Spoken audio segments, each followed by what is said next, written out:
Hello, I'm Noah Crowley, and today I will be talking about the play Trifles.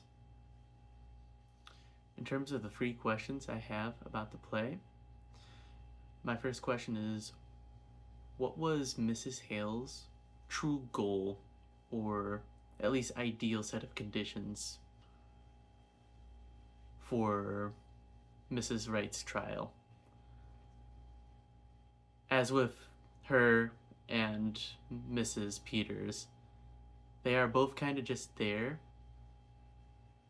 but also they are the only people, and I'll talk more about this, that discover truly why Mrs. Wright killed Mr. Wright. And my thought is, I don't get what exactly she wants, because on one hand, she doesn't really want her to be tried, because in a way, Mr. Wright deserved what happened to him. But on the other hand, you still have this idea that everything should still be bound by the law, and that Mr. Wright was still killed.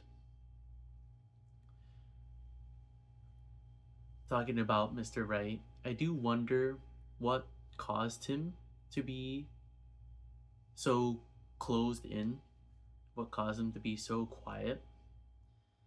It's a running theme with his character that he doesn't want to go for the telephone party with Mr. Hale, and he hated his wife singing, so he had her stop singing in the choir.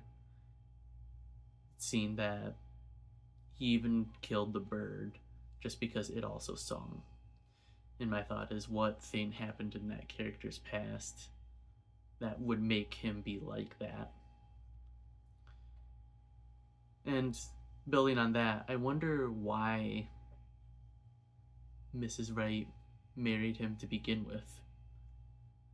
If she was so outgoing, so audible, we could almost say, why would she go ahead and marry this person that does not appreciate that in the slightest?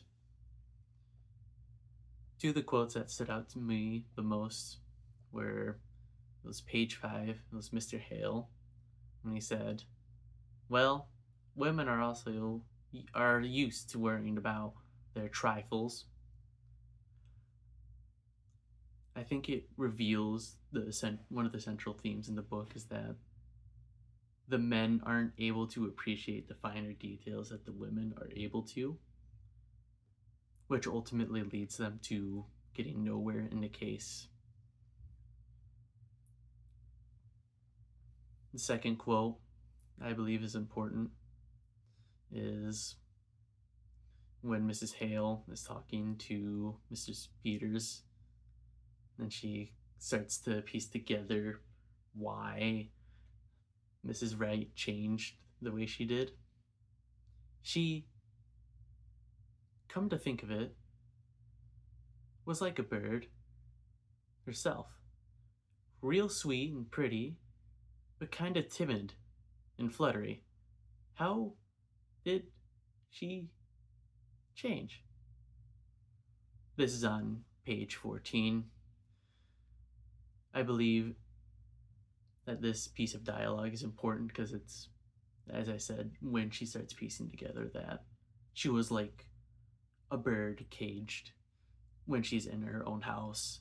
Mrs. Wright was completely subjugated by her husband, completely dissolved of what made her her. When it comes to how the book, or I guess not book, how the play read in terms of what else I've experienced, I was completely used to it. I've read Truman Capote's In Cold Blood. I've read John Steinbeck's Of Mice and Men, and trying to think of the other one, East of Eden. So the slight southern tone, the not super archaic languages, nothing new to me, and it read just fine. For the last thing, in order to modernize the play, I don't have too much. However, I do feel like a more creative decision would be to maybe have, instead of, since Mrs. Wright isn't able to do something out loud anymore, obviously she can't sing, and I think the quilting for her was her outlet now that her husband wouldn't let her sing anymore. But I thought instead of quilting, since that is not a very common hobby in our modern day, I thought Legos would be an interesting way to encapsulate that. She still needs an outlet, but whatever outlet she has needs to be quiet